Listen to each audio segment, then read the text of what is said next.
Okay, sorry about that. Sorry about that technical issue, everyone. Welcome to the intersection of role-playing games and medicine panel. I will be your host, as it were, Rach Shelkey, and I'd like to go around and reintroduce my panelists. So we're going to start back with Jax again. Hello, I'm Jax. That's me. I'm going to mute myself in between me talking because apparently we're getting echo, and I think I'm the only one without headphones right now. But I am an analog game designer. I design LARPs, I design tabletops, I design epistolary games, I design really whatever catches my fancy. I'm a freelance writer, editor, and safety consultant. I have worked with people like White Wolf Entertainment, Onyx Path Publishing, Helmgast AB, and I am also a protest medic. I do a lot of street medicine and care work in the Delmarva community, and I was trained by the Baltimore Street Medic Collective earlier this year.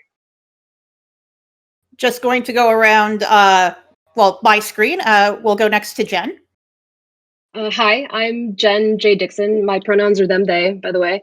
I'm a disabled artist, writer, scientist. I am not a medical professional. I want to be clear about that. But I have experience working protest medicine as a block medic back in the 2010s to 2013, something around there. I've also worked for both the Iowa Department of Public Health and the Department of Human Services.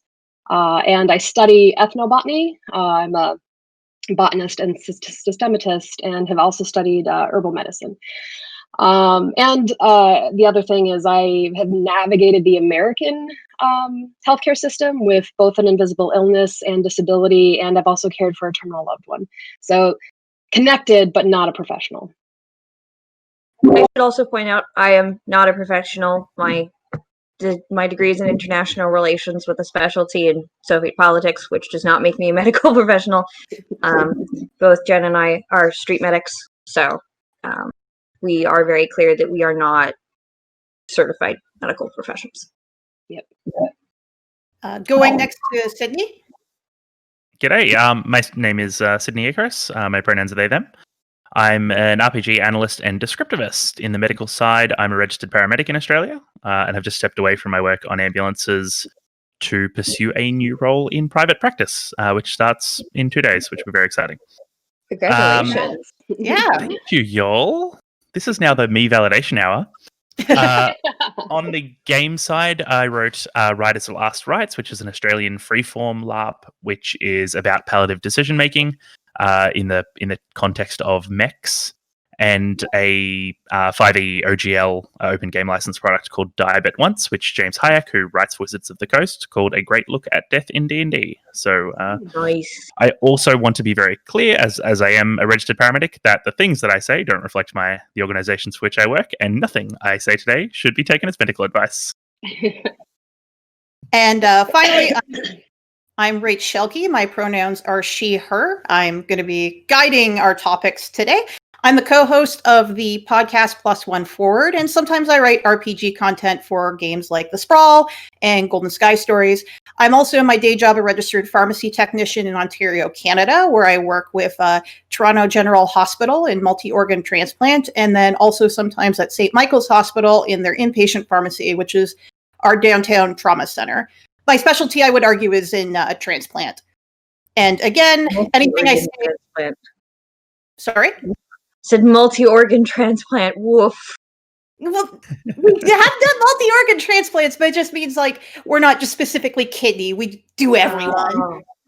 But we do have a couple of world firsts in terms of doing multiple organs at once. But this panel is not about my day job, although it could be. It will be eventually a little bit. But I did also want to mention that any thoughts or opinions I express are my own and aren't reflective of any of my employer. And nothing I say should be taken as medical advice. In case something sounds like I'm overreaching my scope of practice, I'm not actually giving you therapeutics. I swear. Big mood. So to go, the genesis of this panel, the last couple of years, I've been going to METATOPIA in person and seeing an increase in games related to medicine and medical drama and healthcare. And now we're in 2020, and I don't know if you've looked outside, but there's a worldwide pandemic. So I think that's going to be influencing a lot of people's creative thought and creative direction. So I want to make a space for people with some connection to medicine to talk about their experiences and the crossover space between role-playing games and medicine.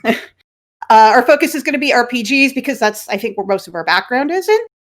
And at the end of each sort of subtopic, we'll give a little bit of space. So if you have a question that you want any of our panelists to address, you'll be able to ask it then, and we'll be able to get to it. So to start off with my first subtopic, the big elephant in the room, as it were, is medical drama versus the actual reality of medicine in terms of how you want to focus your game.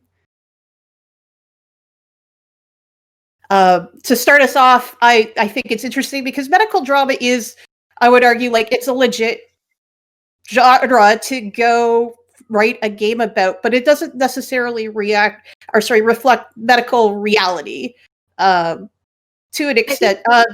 Sorry, Jen, it sounds like you have a thought on the idea. Yeah, no, I was thinking that so much of our experiences with medical drama is television shows, and so much of that focus is on like finding the rare disease, or the patient experience is very rarely like part of what the actual drama and the story is about beyond the person's disease. And I thought that might be an interesting thing to kind of touch on. Yeah. To go off a little bit of what Jen said there, something I think about with medical drama a lot is that the disease and the patient are secondary to the actual drama of the genre, because the idea of the medical drama genre is a bunch of people forced together in a high-stress situation having emotions at each other, and the patients, diseases, diagnoses, treatments, etc. are all secondary to what happens to the actual medical crew themselves when they're forced together over this common problem. So in that way, your patients, instead of becoming people that you are actually attempting to help recover, become your sort of monster of the week almost. And that's something you really need to keep in mind when you're designing a game like this. I playtested a game called The Ward for IGDN a couple of years ago at Gen Con, and their game was very specifically focused on the doctors, the patients, the doctors, the nurses, the orderlies, etc. And that was fine because they were very clear that this is a game about what happens when you're all under stress because of patient issues. And they made it very clear that the game wasn't about patients. Now, that's not a design choice I'd prefer to make, but it's a legit design choice. But then you have to understand that you are making a game about a medical soap opera, not about medicine. Yeah. Yeah. Sorry, Sid. Sid or Sid? Oh, both are good. Both are good. I'm happy with either. Thank you. No, it was more of a thoughtful than anything else. I think it's telling that when people talk about medical dramas, shows like House, they're more a reflection of the Sherlock Holmes mystery than anything else, and that's perfectly fine for your. So I'm just thinking in my head about like The Ward, Mashed, other like RPGs that have chosen to play in medical fields. If you are going to be designing into that direction, I think it's just important to be really intentional about like what is the actual topic, and when your topic is about families or the patients or whatever, then you need to approach from a really different direction than were you to be discussing the monster of the week nature, or like the detective mystery that is finding a rare diagnosis. Yeah, and I think one way to do that is to look at who has agency in the game that you're developing. Is the agency, are the players part of the solution or the problem seeking? Who is it that you're really wanting to explore by writing your game? And I think that, unless you had another thought, Sid? So I'm a descriptivist by trade. That's like I will talk about things that exist in the sphere, and like Mashed, for example, which is based on the show MASH about army doctoring. The patients are like a couple of roles, and like they either live or they die, and the patient themselves don't have agency. Sandy Pug's game's most recent Monster Care Squad is a very good look at like caring, but doesn't instill the monsters that we're caring for with like a lot of agency. Full disclosure, I haven't had a chance to read through that one in as much depth as I'd like. But they're two good examples to look for that kind of thing. You know what actually does a surprising amount of agency for both street medics and patients is Shadowrun, of all things. Really? Shadowrun actually has a street medic class. And like you can play a street medic, or you can play someone who has connections to them and can thus call them in if you are injured, and allows you to sort of be on both sides of that equation, which I thought was really interesting. And I do kind of want to talk more about street medicine and paramedics in games a little later, because I have big feelings on that, as I'm sure we all do. But that's one I wanted to bring up now, because there's this idea that, you know, you have these elite care squads that are just kind of on call, and I wish that was the case. But so it deals with like healing as a skill set? Sort of like it's a skill like any other rollable skill. That's in cool. Shadowrun, which is kind of cool because a lot of medics in Shadowrun also do have social skills. They're primarily mental socials, as far as I remember. It's been a while since I played, but yeah. The reason I ask is just so much of all of medicine has to do with specialized skill sets. Yep. And not anyone can just walk into that and kind of understand what it is to be a street medic or protest medic or a funeral worker or whatever. Yeah. That sounds like a great segue into our next subtopic. Before we wrap this up, does anyone have any questions about medical drama versus the reality of medicine? I am going to sit here and drink some hot salsa out of a cup because I'm a giant Nope, weirdo. you have no questions. You're good to go. Great. Okay. So as Jen was alluding to, in medical reality, medicine's very fragmented. Like I've talked about in my introduction, I work with transplant, specifically transplant pharmacy, which is like a subgenre of medicine.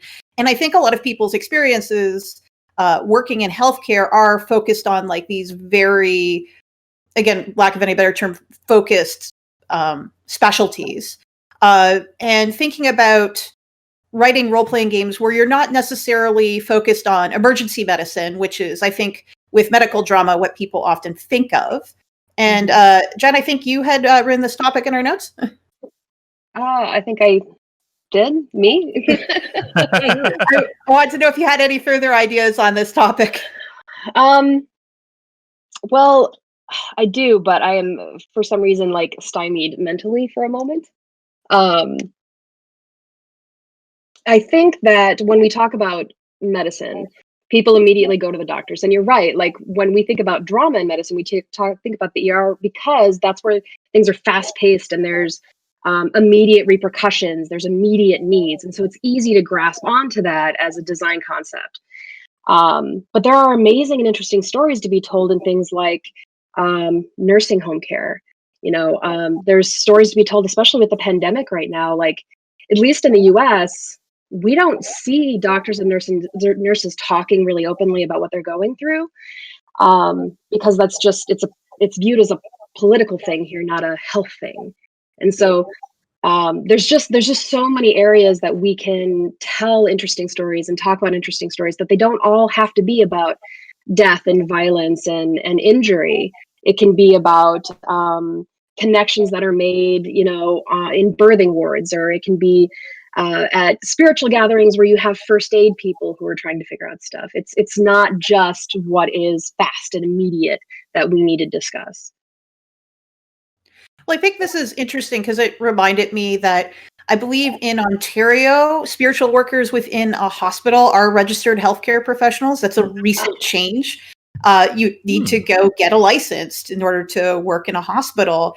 And it's a space that we don't always have I don't have direct contact with, except in unusual situations. So like, to put forth an idea, we once had a pretty significant code blue up at my pharmacy, and the first people to call up was spiritual care, who is basically set up to do an immediate intervention. I've never seen something like that happen in a role game in terms of medicine. Be like, no, this is what a code blue is. Pardon? Oh, a Explain code to us- blue is a medical emergency that happens in your hospital. So when you call different codes, they have different colors. Code blue is often associated with being like a cardiac issue or the patient is dying, but it could just be like I've had code blues where patients feel dizzy and aren't quite sure if they can stand upright. That's like a code blue. It's anything that Gotcha. needs immediate intervention. That reminded me of a thing. So I've known a couple people who are spiritual workers at hospitals. Excuse me. And one of the most interesting things that I've experienced with them is that they are trained in a multitude of kind of spiritual paths. Mhm. It's not just a pastor or it's not just a priest in some circumstances. And that's kind of interesting to think of. Here are people who their goal is to be open-minded and soothing and caring to people's spiritual needs while their medical needs are being taken care of. That's pretty interesting and varied. It's neat. Sid or Jax, do you have any thoughts about focusing on different specialties of medicine in terms of role-playing design? I mean, something I'd like to see and something I think could be easy to sort of play out is, well, I had a thing and then I lost it. Cool. I'll get back to you on that, but I'm yeah, glad no, I'm not the only one. it's okay. We're all just So I'm a generalist by trade. Like emergency medicine is a pre-hospital emergency medicine is a generalist thing. You go to everything from non-traumatic back pain to psychiatric to like you see everything. And a lot of ED medicine is the same way. And that in saying emergency, they are not all code blues. Like there's a lot of people who aren't coping at home or something like that. And I think one of the reasons you want to think more broadly about things, and especially outside of trauma, especially, is that when you look more broadly in medicine, you look at patients as a whole and at their goals of care as a very distinctly different thing. We have lost some. We lost the Jax. Yeah. She'll be back. Count me. Okay. Yes. I think we have a Jax back. Wonderful. Good luck to whoever's setting up the overlay to make that work. back. Sorry, She's my reconnecting. Discord cut out. Okay. Sorry. The polyphrased point I was making was that you need to consider when you talk about a patient in medicine or a patient's journey as part of how you engage with RPGs is about like what outcome do you want? It's very easy when you say cardiac arrest to be like, what outcome do you want? We want them to be like, we want that heart beating again. But if someone's going into hospital because they have a small exacerbation of an ongoing dizziness episode, or because their wife, who has looked after them for the past 40 years, is in hospital themselves and they can't self-care, then like what is their end goal, and how do you process them through a system that is built around providing drugs and CPR and oxygen? Mm-hmm. I like that a lot. Well, and it makes me, it just brings back to the point of like, I think you can choose either the subject is the patients and the patient experience, or the subject is the medical workers. But having to interplay between those two, I think you lose.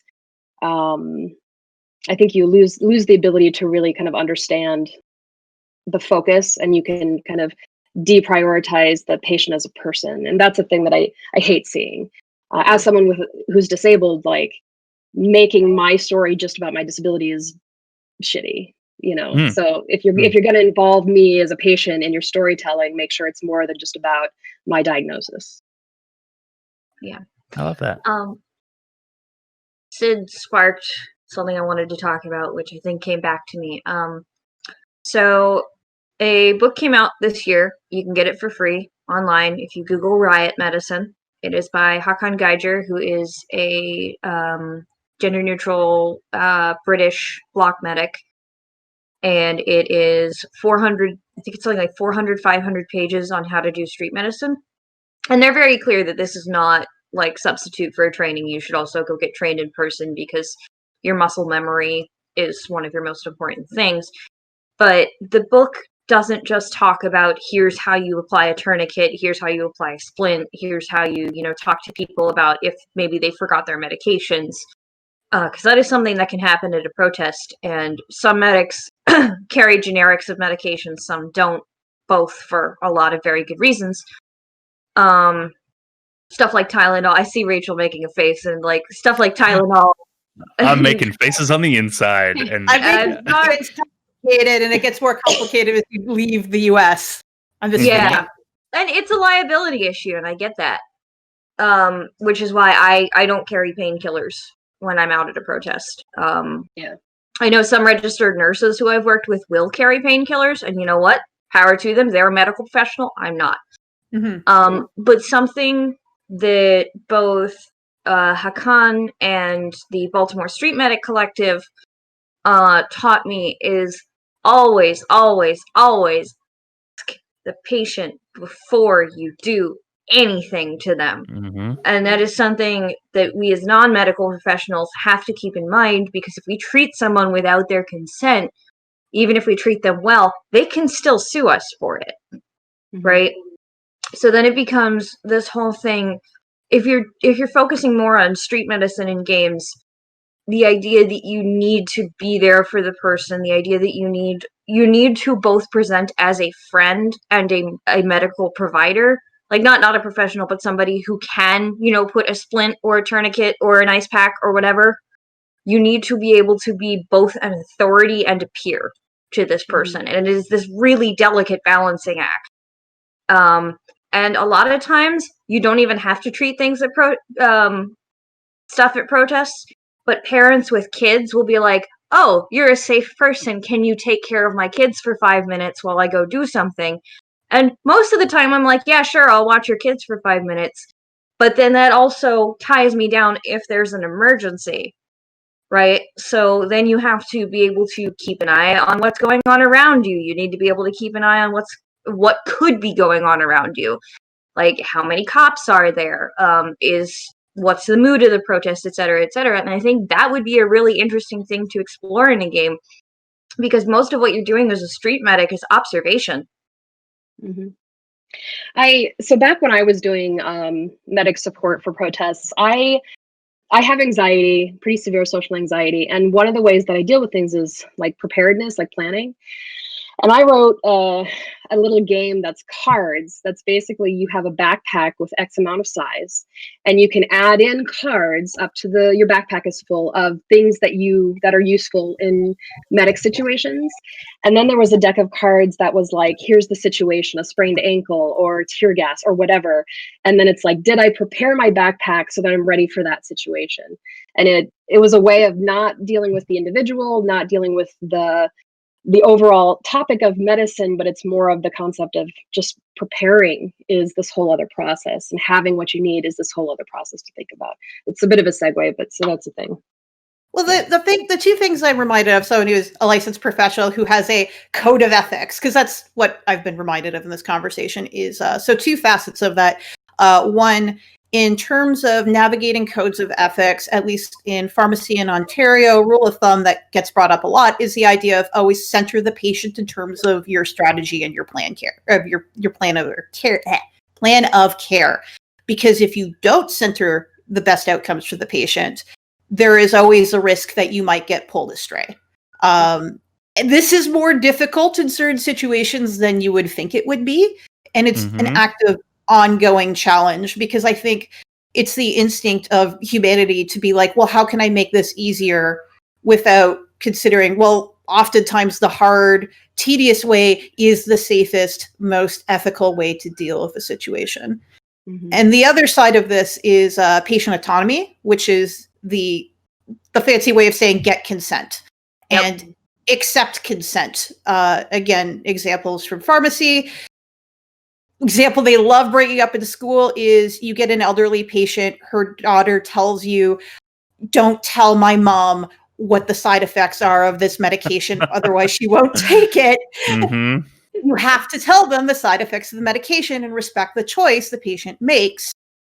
Even if it's not necessarily the best outcome for the patient, you also have to respect that they are allowed to dictate their care. just X-carding that daughter so hard. Like, there are so many funny examples from pharmacy exams I can't repeat on air because I signed a bunch of waivers. But you're like, oh my gosh, these people are awful. These are the worst. yeah. And there's one of the other things to remember when it comes to like patient autonomy. This is something that matters a lot to me because my decision making sphere, much like the two protest medics we've got, is not like within the sphere of a hospital where you have like a nice safety net and plus minus a controllable situation. I don't know your area, Rach. It may be totally out of control for all I know. But when we go into someone's house and you talk to them about autonomy, the other thing to remember, which is interesting and doesn't violate autonomy but needs to be considered with it, is that your patient is also not a medical professional. So how do you then balance the fact that they in the end have autonomy with they may not know or understand what's best for them? Or it happens a lot with let me see if I can de-anonymize a story. A patient who has ongoing cardiac failure who says, yeah, I'm having trouble breathing and I want to go to hospital. You're like, yes, you are. You have cardiac failure. That is like what you have. This is your normal. No, I want to go to hospital. Well, it's, there's COVID in hospital. There's no COVID here at home. Maybe we should leave you at home. No, I want to go to hospital. And then you have to consider, like, is that patient autonomy the best thing? Like, yes, we have to respect their autonomy, but also where does it fit in with all the other ethical steps in medicine? Is it harmful? Is it benevolent? Is it going to generate a good result for them? Is it the best thing for the system as a whole to be taking up an emergency bed for someone who, likely won't be going home very soon? All I can think of is the short answer is it's very complicated. It is incredibly complicated, and that's part of why we love it, right? Mm-hmm. And it's so much more complicated now with the pandemic. I mean, that's changed how many of us interact with medicine in general. Like me personally, a lot of it's online now, which is something I've always wanted. It's great now, but yeah, it definitely changes the triage, like how hospitals are handling things, how patients are engaging, and how patients are willing to engage. Well, the example I love citing at work is, so I mostly work with ambulatory care. So I have patients who have gotten their transplants and they get discharged. That's usually when I enter their lives. They are going to telemedicine, which is getting video calls. But what happens when the patient does their blood work in rural Ontario? Their anti-rejection drug dose has to change. They're now taking 0.5 milligram. They live across the province. It's a 2-day delivery point and it's Friday. How do you get that drug in the patient's hand? Questions like that, and dealing with those changes. And patients who are legitimately concerned about coming to hospital, even if they need to go to hospital for procedure. The pandemic has definitely made things very weird. Keeping an eye on time, does anyone have any thoughts of about sort of different aspects of medicine before I go into, we're going to talk about setting and like having a worldwide scope? There's been a couple of questions in the chat. Great. Yeah, just going to say there's a couple questions here. I think I'm going to ask the second one first because it's more relevant to what you're talking about right now. Could present decision-making challenges, like the example Sidney provided with the cardiac patient, provide a way to structure development of ethical thinking during a game? Yeah. Do it, Jax.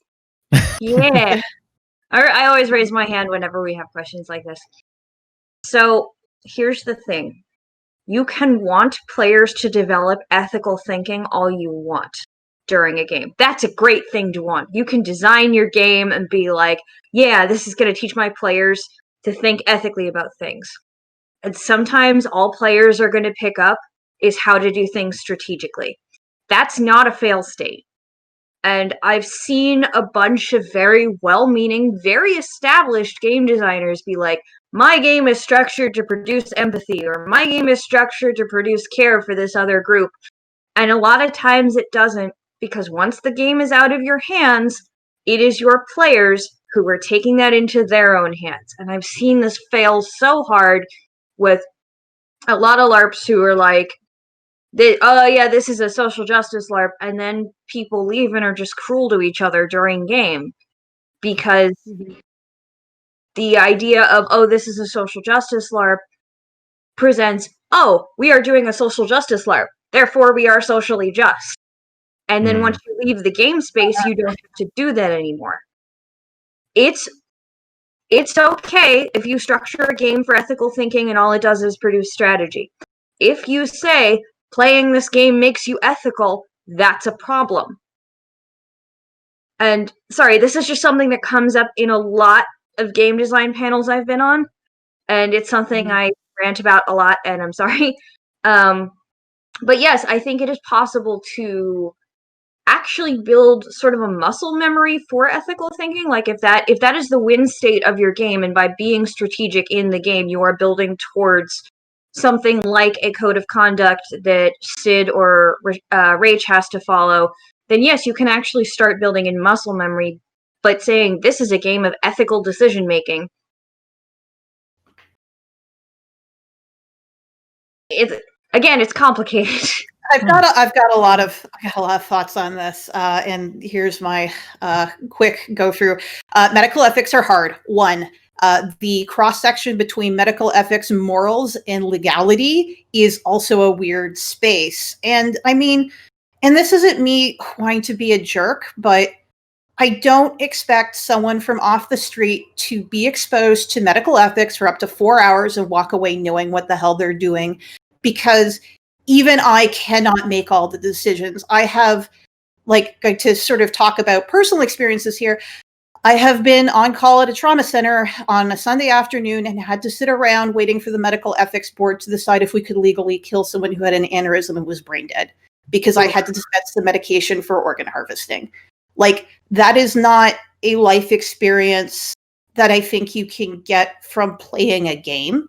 And I don't expect everyone in the world to want to have that experience. So yes, you can look at medical ethics and have a better understanding of what we're doing and why we're doing, but I don't think there should be an onus to teach players how to think that way. And the other side of it is medical ethics they're a little bit fluid. I know the Ontario College of Pharmacists very recently restructured their code of ethics to make it more accessible and understandable, because there was some, not misinterpretation, but ease of access would be the best way to describe it. Anyway, that's my rant. It's similar. Oh, go ahead, Sidney. Okay. So I wrote a game called Writer's Last Rights. It frames the decision of what to do with a mech after the pilot has died, and it's a game that is designed to take players through the conflict of those medical ethics. It's an Australian freeform LARP, which means that it doesn't have mechanics, so there's nothing to sort of think strategically about. And each of the characters is built around one of those core ethics. So one of them is about the autonomy, what they believe the pilot who died would want. One of them is about benevolence. Or the pilot who died? I'm sorry. So the pilot dies. The big robot is now unpilotable because they have a bond. Okay. And so the concept behind it is, well, the pilot always wanted to be buried with her mech, so that would be the right thing to do. But also, it's got a lot of good parts on it, and it would be unfair to all the other pilots who are still alive if we don't take those parts. But also, there's maybe something left of the pilot in that neural link, and it would be unfair to not try to pull that out. And then the person who is the decision maker for the game plays justice, plays the fact that each of these decisions has a cost, and each of these decisions has a benefit, and you need to decide between them eventually. And it's not about teaching players to be ethical or about giving players the experience that I've had in medical ethics. What it's about, I think, more than anything else, is about allowing people to be in a really conflicted situation and to come up with a solution that they find satisfying. Because this is the one thing that I was always taught, and I don't know if you were taught the same, Rach, which is, at the end of the day, whatever you come down to, medically and ethically, at the end of the day, when you're on the stand, you're the one who has to defend it, and then afterwards, you're the one that has to go home and sleep. So that was always what we were taught. I should be clear. I wasn't Trying to weren't, rip into your you weren't game. talking shit about me. No, and I actually all I'm thank thinking you, is chat, Sid, stop writing about my day job. Yeah, I know, like, right? thank you, chat, for linking me because now I can follow you on Itch.io. And frick, I love following people on Itch.io. It's great. I would love to hear your thoughts on it, especially given Yeah. that like you have that conflict with it. I would love to hear what you hate about it. Something I actually want to say about that is, so I am a complex PTSD survivor, and one of my favorite games in the world, and that I think is most honest to the experience of a trauma survivor, is Changeling the Lost. Oh And the yeah, reason I've heard it that. is this, well, first edition saved my life, and I got to write for second edition, so I'm very proud of that. But the thing I want to compare your game and Changeling the Lost here, and please take this as a compliment, because it is. But there's that layer of remove that allows for more emotional honesty with the game, right? So for Changeling the Lost is one of the best games I've ever engaged with about trauma because it has that layer of fantasy and magical thinking involved, because trauma is not a linear process. Your brain does not process trauma in a line. It processes it in spirals and bursts and ways it couldn't have happened and ways it could have happened and all of this other stuff, and you become this, very weird transformed person, much like a changeling. And I think that layer of remove with your game about your mech, Rider's Last Will, as I look up the actual name, thank you, is it allows for that layer of remove, because now you're actually talking, you begin to sort of talk about this mech as parts, which is, I think, a lot easier for people in this case. But you also have this neural uplink, you also have this emotional connection between two living beings, even one that is artificial in some way. And it sort of allows people to have a more honest discussion in that space because you have that layer of fantasy and remove. It was described to me as the Trojan horse of emotional gaming. And like I think that's probably a big takeaway. If you're looking at making a medical drama, like don't go make something else and infuse your medical drama into it. make it a space pirate game. Metaphor. Yeah, like games about medicine or medical choices don't have to be medical games. And I think that's an amazing example of that. That's super cool. A game I'm working on right now with Onyx Path is Deviant the Renegade, which is about people whose autonomy was completely disrespected by groups of medical or spiritual experimenters. And the game is about what happens when your autonomy is so thoroughly disrespected that it breaks you. And once again, has that layer of fantastic. What? It sounds gentle. Yeah, but once again, it has that remove. It has that layer of fantastic remove, and it's not a medical game. It's a conspiracy horror game. So I actually think that leads really well into the first question that we had. Great. Many RPGs build team dynamics into their mechanics. Team dynamics are the core of healthcare delivery. How could developing dynamics amongst players instead of building team dynamics in the rule set work? Ooh. You gotta work with your players. You gotta communicate with your players. Something we've been talking about this entire panel is communicating with your patients and communicating with everybody involved. Please, please, please talk to your players about what you want. Please, I beg of you. Yeah, talk about with your developers or with your potential players what they want in what they want to be feeling out, what they want to be experiencing, and then find ways to tie that in to each other, whether it's roles that you choose. Go ahead, Jax. No, you're right. And I throw a fucking shit fit about this every time I get this question. I'm sorry, Asker, it's not you. It's literally not you. It's that I've talked to developers who are like, how do I build making the players into a team, into the mechanics? I'm like, have you tried suggesting that the GM talk to their players? I'm like, no, the GM can't spoil their plot. Like, what are you doing? No. Oh, I hate that. And like, I too loved 97. I get that it's a school of thought, and some people are very into that. But then you know what you got to do? You got to go, hey, are you guys going to be mad if I spoil some parts of my game? No? Great. Let's talk about it. Or, yes, okay. Well, here we go. Mhm. You got to talk For to your me- players, guys. You don't have to have the GM as this unapproachable god. Sorry, hey, Jen, go ahead. So spoilers for medicine. The doctor is not a god that you cannot approach. I tell doctors they're wrong all the time because that's what I'm paid to do. I look at their prescriptions and they're broken, and I'm like, I need you to come over here and manually fix it because it's a narcotic, and you can't just tell me over the phone. Although you kind of can in the pandemic, but let's not go there. But the law changed. It's fun. But that I think might be a way to kind of look at it is within the healthcare sphere, the doctor is not someone whose word is law and you're never to question it. We question it all the time because the doctor is our peer. Sid, it seemed like you also had something. You seemed emotionally grabbed. Also that I'm actually grabbed by my job is telling doctors they're wrong, which is, and by the way, my EMTB equivalent, their job is to tell me that I'm wrong when I'm worried about something. Their job's to be like, have you noticed our patient's foot is pointing the wrong way? And be like, shit.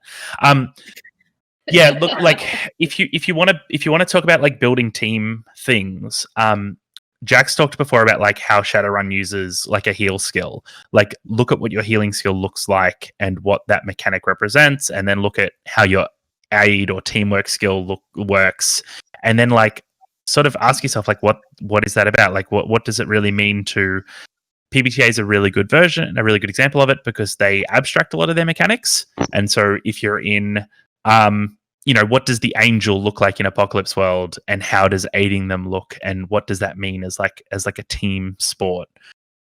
And really, for role-playing games, crafting your mechanics in such a way that they demand multiple players do different jobs will give you, because that's the other thing too. The reason that I'm good at telling doctors they're wrong at some stuff is the same reason radiologists are good at telling certain doctors they're wrong about things, and the same reason that Rach's can call a doctor on a med error, because we're specialists in those fields.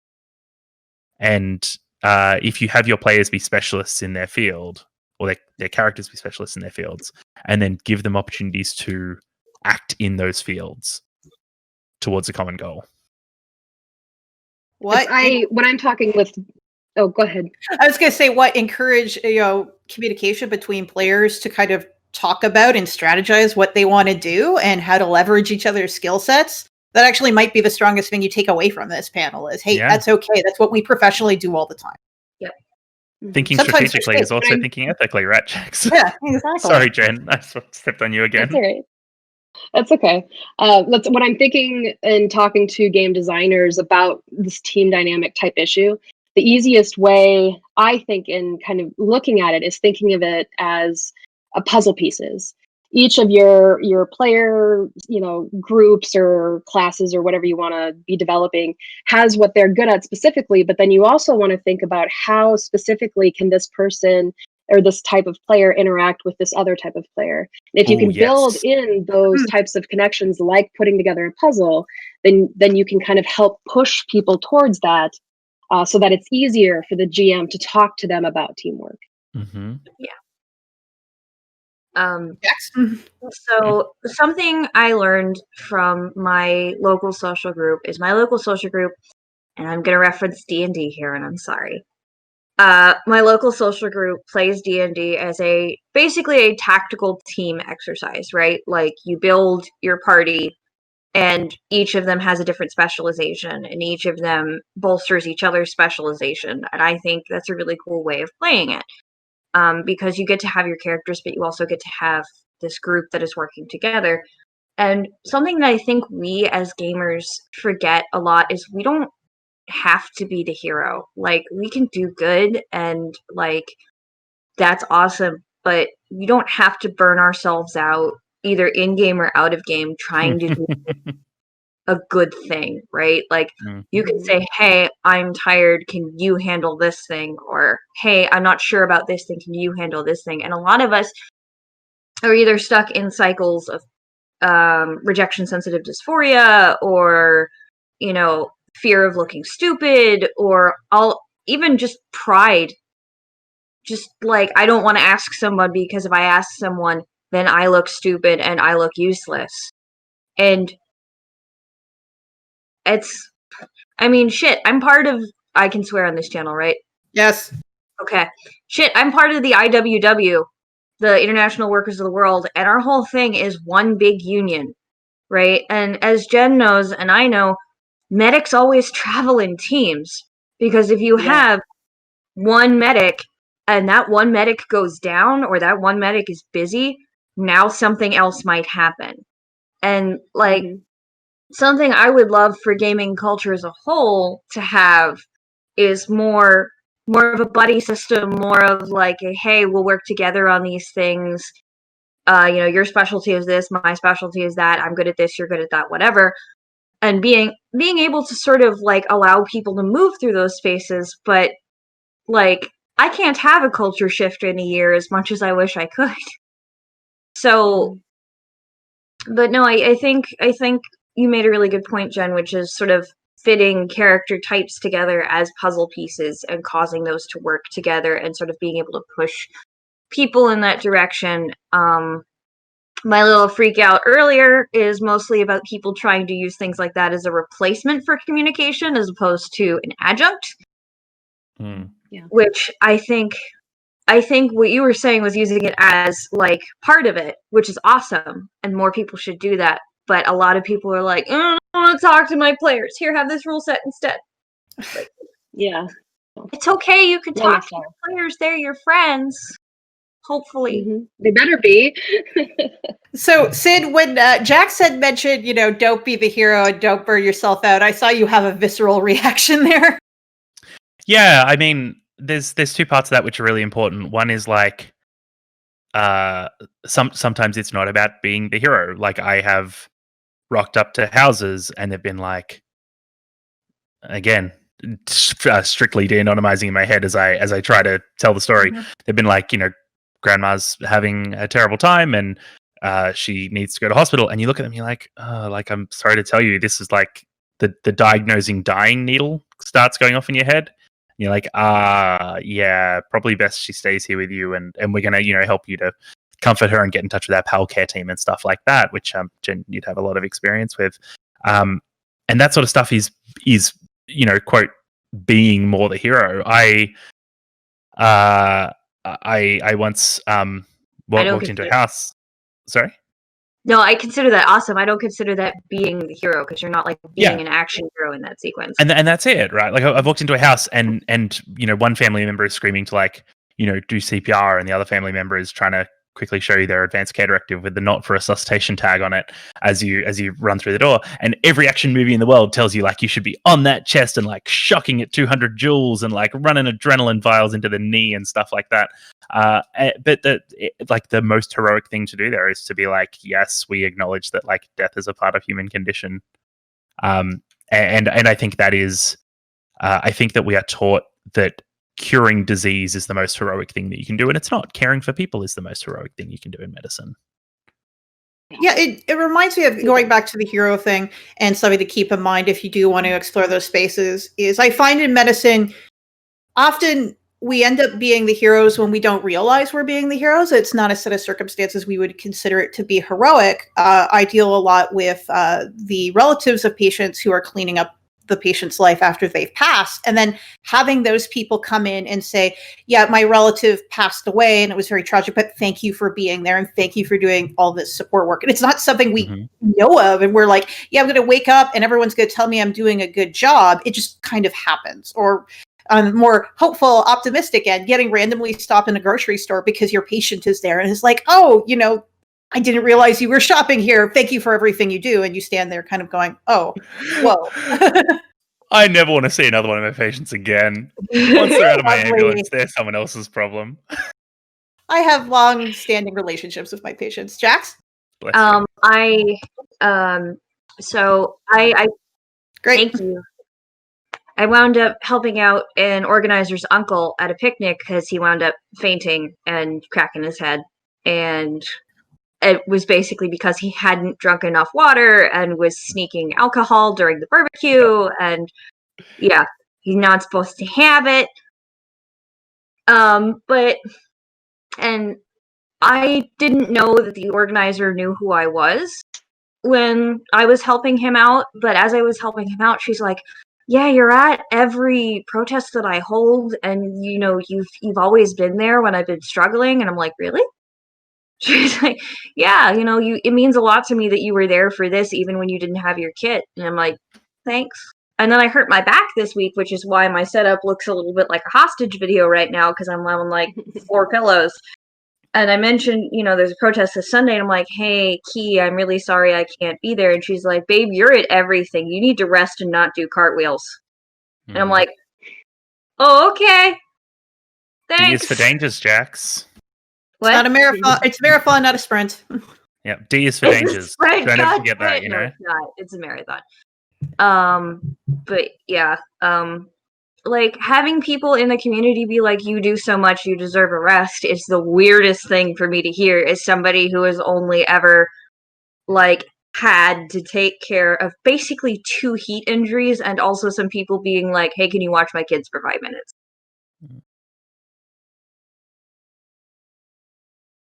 Oh. Sometimes, again, the most heroic thing you can do is be there sometimes. Have your games acknowledge the players are there and trying to make positive change. Oh, that leads really well into that other question that I'm not going to take lead in. I'm a podcast host, Rach. This is what we do. We have 7 minutes. Do we have another question? Yeah, so Rach, you said that we should be making positive change. One of the questions is what kind of metrics and outcomes can replace damage and death in the setting of a healthcare delivery in a game? If you're going to talk about positive change, how do we frame those positive changes mechanically to our players without using HP and death?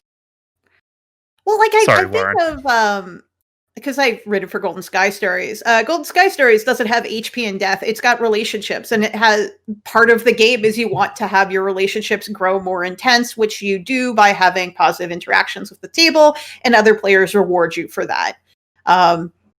Reactions that you handle well.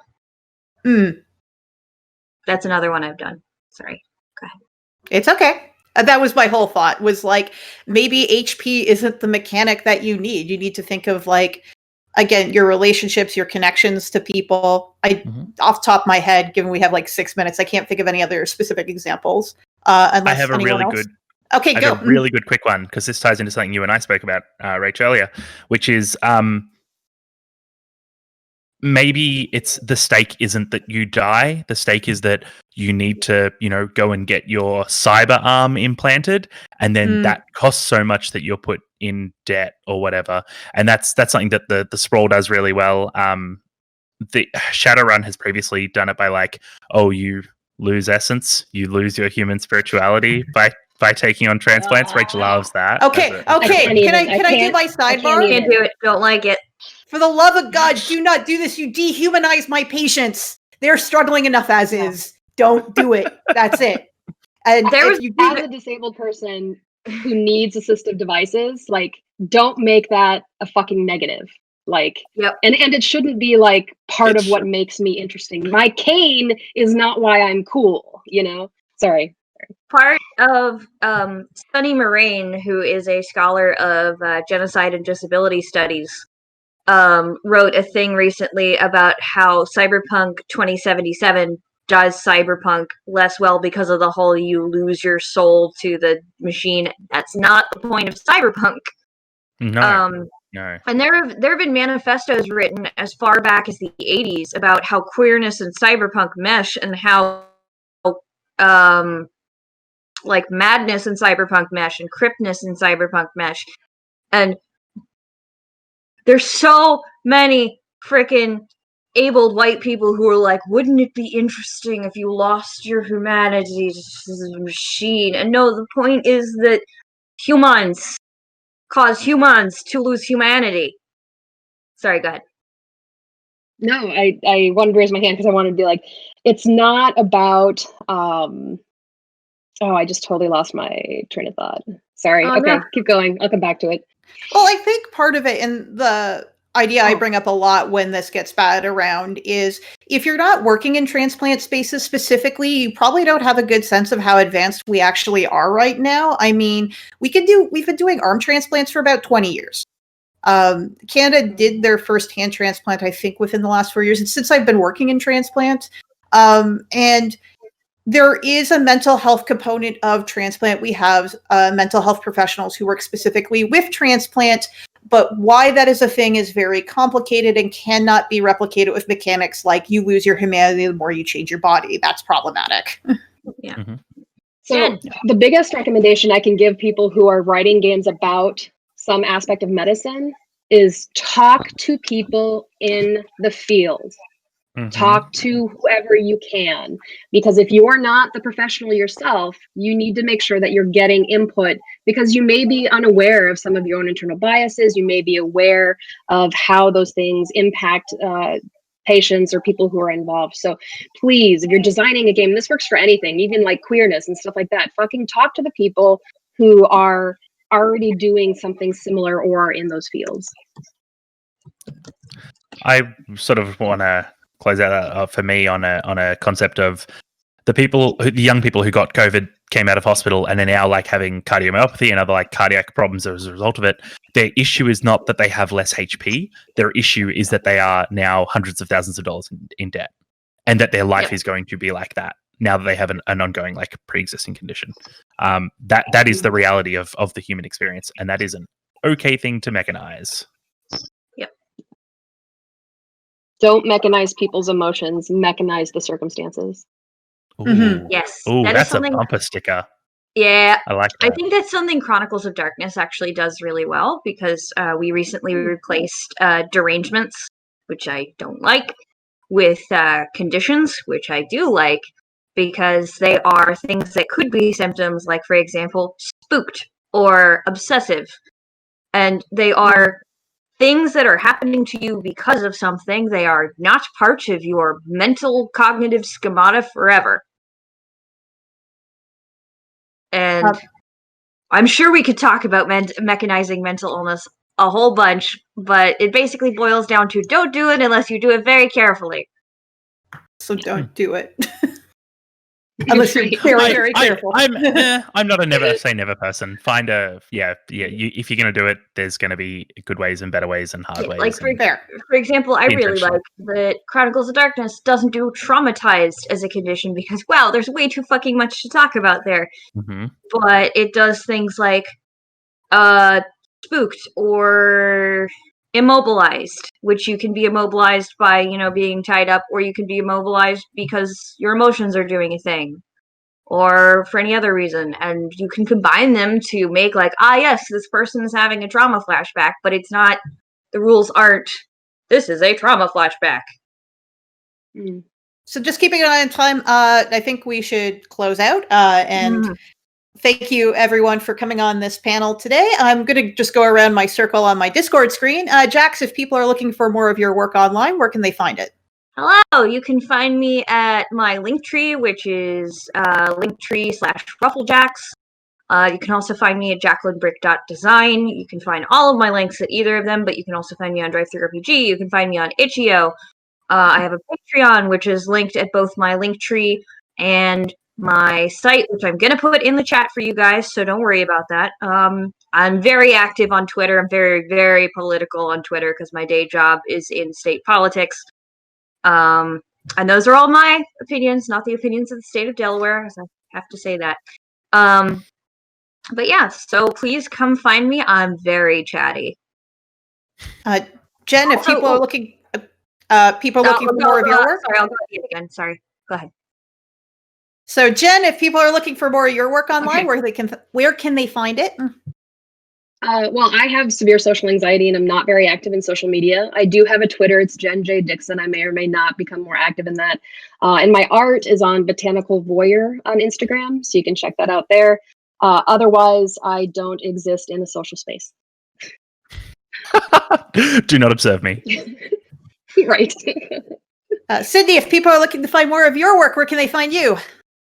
Tomes thankfully linked Writer's Last Rights with my itch stuff earlier in the chat. Go find that. Otherwise, find me on Twitter at Sidney Icarus, SID, Sidney Icarus. And I do my podcast, The Hard Move, but end of December, that's changing into something else. So I'm probably doing a new podcast by now.